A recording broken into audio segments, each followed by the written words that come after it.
Capítulo 17.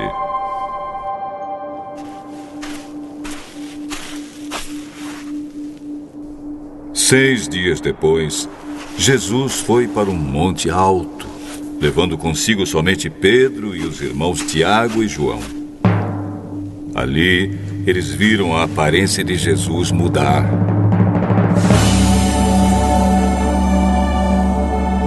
O seu rosto ficou brilhante como o sol, e as suas roupas ficaram brancas como a luz.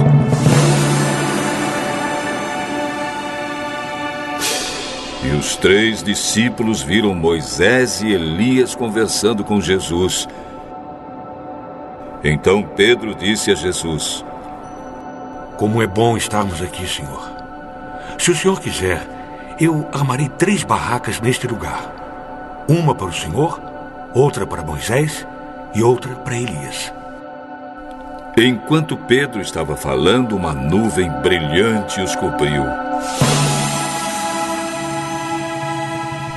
E dela veio uma voz que disse: Este é o meu filho querido, que me dá muita alegria. Escutem o que ele diz. Quando os discípulos ouviram a voz, ficaram com tanto medo que se ajoelharam e encostaram o rosto no chão. Jesus veio, tocou neles e disse: Levantem-se, não tenham medo.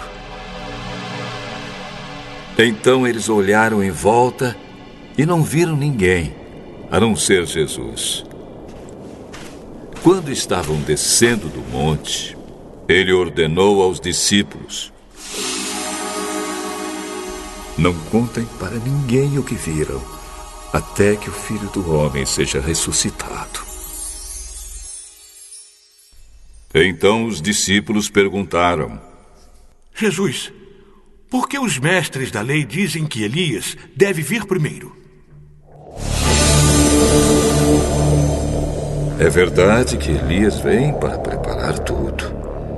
Porém, eu afirmo a vocês que Elias já veio. E não o reconheceram, mas o maltrataram como quiseram. Assim também maltratarão o Filho do Homem. Então os discípulos entenderam que Jesus estava falando a respeito de João Batista. Quando eles chegaram perto da multidão, um homem foi até Jesus, ajoelhou-se diante dele e disse: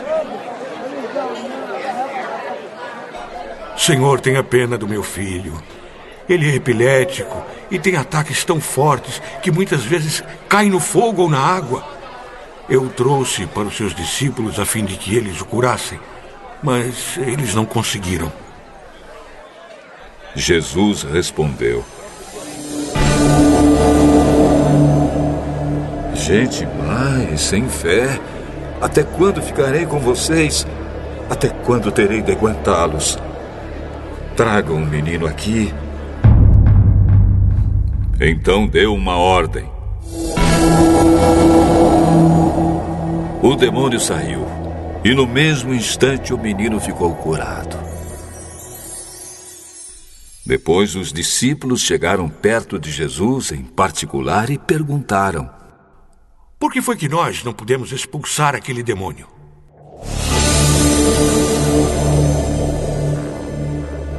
Foi porque vocês não têm bastante fé. Eu afirmo a vocês que isto é verdade. Se vocês tivessem fé, mesmo que fosse do tamanho de uma semente de mostarda, poderiam dizer a este monte: Saia daqui e vá para lá. E ele iria. E vocês teriam poder para fazer qualquer coisa. Mas esse tipo de demônio só pode ser expulso com oração e jejum.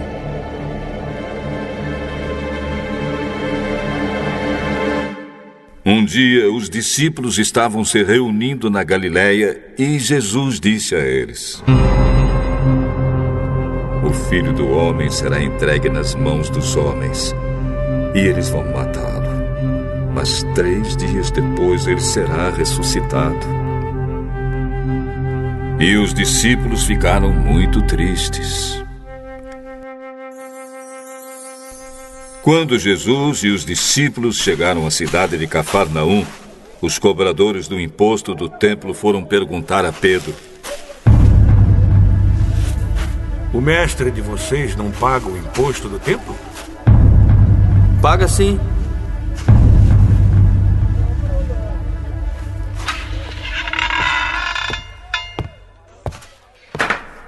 Depois Pedro entrou em casa, mas antes que falasse alguma coisa, Jesus disse: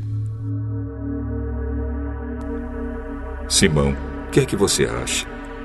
Quem paga impostos e taxas aos reis deste mundo? São os cidadãos do país ou são os estrangeiros? São os estrangeiros. Certo. Isso quer dizer que os cidadãos não precisam pagar. Mas nós não queremos ofender essa gente. Por isso, vá até o lago, jogue o anzol e puxe o primeiro peixe que você fisgar. Na boca dele você encontrará uma moeda. Então vá e pague com ela o meu imposto e o seu.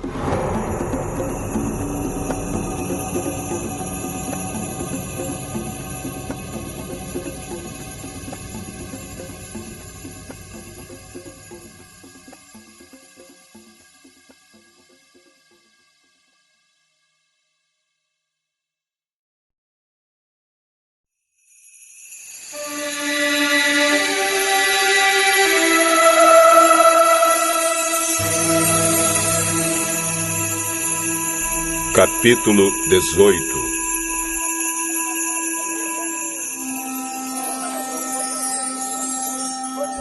Naquele momento, os discípulos chegaram perto de Jesus e perguntaram: Quem é o mais importante no reino do céu?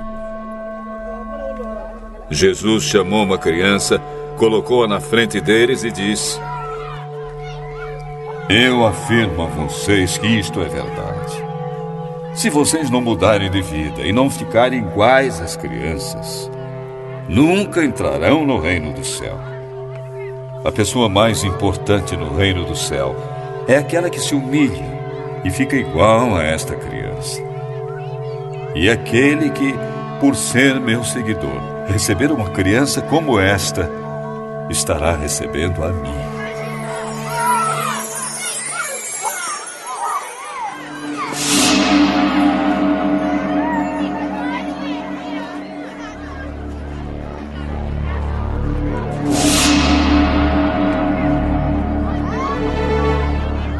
Quanto a estes pequeninos que creem em mim, se alguém for culpado de um deles me abandonar, seria melhor para essa pessoa que ela fosse jogada no lugar mais fundo do mar, com uma pedra grande amarrada no pescoço.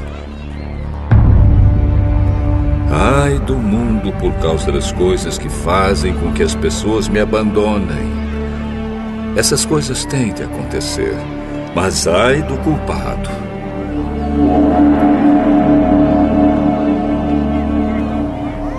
Se uma das suas mãos ou um dos seus pés faz com que você peque, corte-o e jogue fora. Pois é melhor você entrar na vida eterna sem uma das mãos ou sem um dos pés, do que ter as duas mãos e os dois pés e ser jogado no fogo eterno. Se um dos seus olhos faz com que você peque, arranque-o e jogue fora. Pois é melhor você entrar na vida eterna com um olho só, do que ter os dois e ser jogado no fogo do inferno. Cuidado, não desprezem nenhum destes pequeninos. Eu afirmo a vocês que os anjos deles estão sempre na presença do meu Pai que está no céu. Porque o Filho do Homem veio salvar quem está perdido. O que é que vocês acham que faz um homem que tem 100 ovelhas e uma delas se perde? Será que não deixa as 99 pastando no monte e vai procurar a ovelha perdida? Eu afirmo a vocês que isto é verdade. Quando ele a encontrar, ficará muito mais contente por causa dessa ovelha do que pelas 99 que não se perderam. Assim também o Pai de vocês, que está no céu, não quer que nenhum destes pequeninos se perca.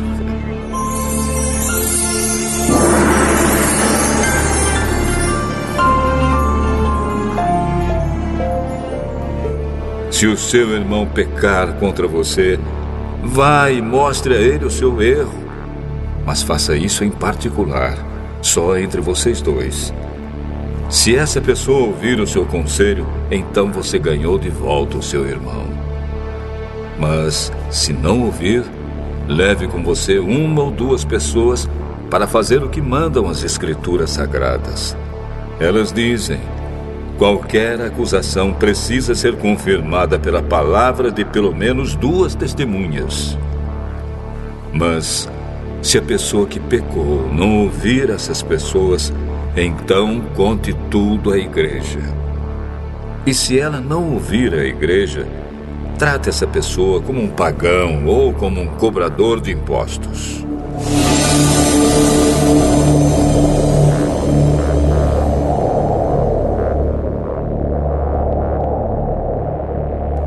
Eu afirmo a vocês que isto é verdade. O que vocês proibirem na terra será proibido no céu, e o que permitirem na terra será permitido no céu. E afirmo a vocês que isto também é verdade. Todas as vezes que 2 de vocês que estão na terra pedirem a mesma coisa em oração, isso será feito pelo meu Pai que está no céu. Porque onde 2 ou 3 estão juntos em meu nome, eu estou ali com eles.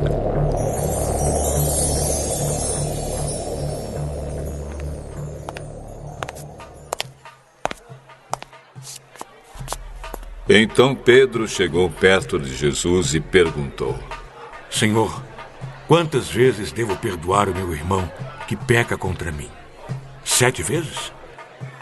Não, você não deve perdoar 7 vezes, mas 77 vezes. Porque o reino do céu é como um rei que resolveu fazer um acerto de contas com seus empregados. Logo no começo trouxeram um que devia a ele milhões de moedas de prata. Mas o empregado não tinha dinheiro para pagar. Então, para pagar a dívida, o seu patrão, o rei, ordenou que fossem vendidos como escravos o empregado, a sua esposa e os seus filhos, e que fosse vendido também tudo o que ele possuía. Mas o empregado se ajoelhou diante do patrão e pediu: tenha paciência comigo e eu pagarei tudo ao senhor. O patrão teve pena dele, perdoou a dívida e deixou que ele fosse embora. O empregado saiu e encontrou um dos seus companheiros de trabalho que lhe devia 100 moedas de prata. Ele pegou esse companheiro pelo pescoço e começou a sacudi-lo, dizendo: pague o que me deve. Então o seu companheiro se ajoelhou e pediu: tenha paciência comigo e eu lhe pagarei tudo. Mas ele não concordou. Pelo contrário, mandou pôr o outro na cadeia até que pagasse a dívida. Quando os outros empregados viram o que havia acontecido, ficaram revoltados e foram contar tudo ao patrão. Aí o patrão chamou aquele empregado e disse: empregado miserável, você me pediu e por isso eu perdoei tudo o que você me devia. Portanto, você deveria ter pena do seu companheiro como eu tive pena de você. O patrão ficou com muita raiva e mandou o empregado para a cadeia, a fim de ser castigado até que pagasse toda a dívida. E Jesus terminou dizendo: é isso que o meu Pai que está no céu vai fazer com vocês, se cada um não perdoar sinceramente o seu irmão.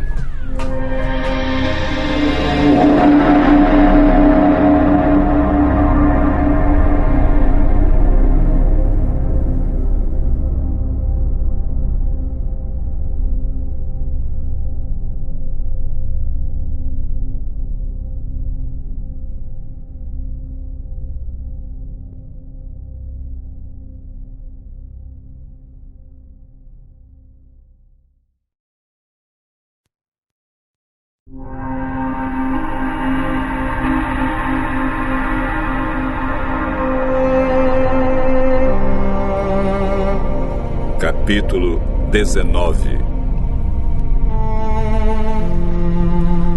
Depois de dizer isso, Jesus saiu da Galiléia e foi para a região da Judéia, que fica no lado leste do Rio Jordão. Uma grande multidão o seguiu. E ali ele curou os doentes. Alguns fariseus chegaram perto de Jesus e, querendo conseguir alguma prova contra ele, perguntaram: será que pela nossa lei um homem pode, por qualquer motivo, mandar a sua esposa embora? Por acaso vocês não leram o trecho das Escrituras que diz: no começo o Criador os fez homem e mulher? E Deus disse: por isso o homem deixa o seu pai e a sua mãe para se unir com a sua mulher, e os dois se tornam uma só pessoa. Assim já não são duas pessoas, mas uma só. Portanto, que ninguém separe o que Deus uniu.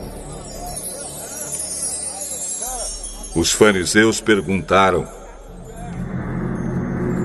nesse caso, por que é que Moisés permitiu ao homem mandar a sua esposa embora se der a ela um documento de divórcio? Moisés deu essa permissão por causa da dureza do coração de vocês. Mas no princípio da criação não era assim. Portanto, eu afirmo a vocês o seguinte: o homem que mandar a sua esposa embora, a não ser em caso de adultério, se tornará adúltero se casar com outra mulher. Os discípulos de Jesus disseram: se é esta a situação entre o homem e sua esposa, então é melhor não casar. Jesus respondeu: este ensinamento não é para todos, mas somente para aqueles a quem Deus o tem dado. Pois há razões diferentes que tornam alguns homens incapazes para o casamento. Uns porque nasceram assim, outros porque foram castrados, e outros ainda não casam por causa do reino do céu. Quem puder, que aceite este ensinamento. Depois disso, algumas pessoas levaram as suas crianças para Jesus pôr as mãos sobre elas e orar. Mas os discípulos repreenderam as pessoas que fizeram isso. Aí ele disse: deixem que as crianças venham a mim e não proíbam que elas façam isso, pois o reino do céu é das pessoas que são como estas crianças. Então Jesus pôs as mãos sobre elas e foi embora.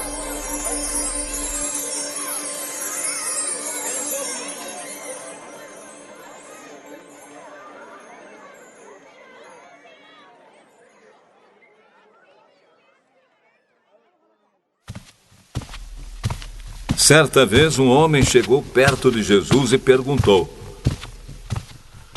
mestre, o que devo fazer de bom para conseguir a vida eterna? Por que é que você está me perguntando a respeito do que é bom? Bom, só existe um. Se você quer entrar na vida eterna, guarde os mandamentos. Que mandamentos? Não mate, não cometa adultério, não roube, não dê falso testemunho contra ninguém. Respeite o seu pai e a sua mãe. E ame os outros como você ama você mesmo. Eu tenho obedecido a todos esses mandamentos. O que mais me falta fazer? Se você quer ser perfeito, vá.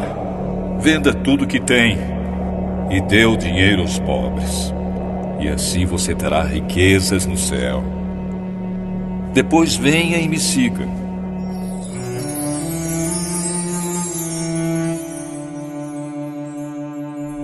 Quando o moço ouviu isso, foi embora triste, pois era muito rico. Jesus então disse aos discípulos: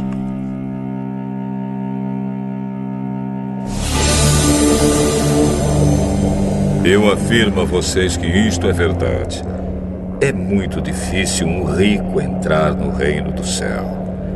E digo ainda que é mais difícil um rico entrar no reino de Deus do que um camelo passar pelo fundo de uma agulha.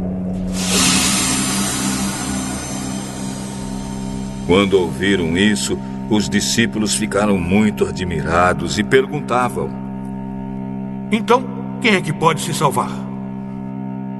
Jesus olhou para eles e respondeu: